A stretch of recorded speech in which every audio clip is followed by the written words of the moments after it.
दुखदायक कथा किए कौ दलर हूँ ना कहीं जो मैंने ओडिशा पई भारतवर्ष पई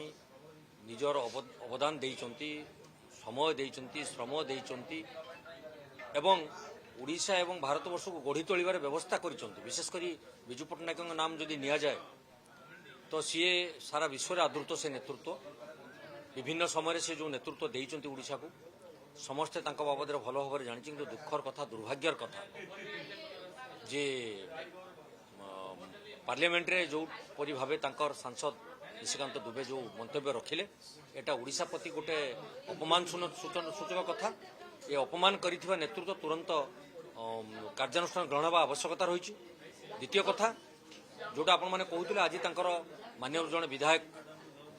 क्षमा प्रार्थना कर सारी मंतव्य दे सारी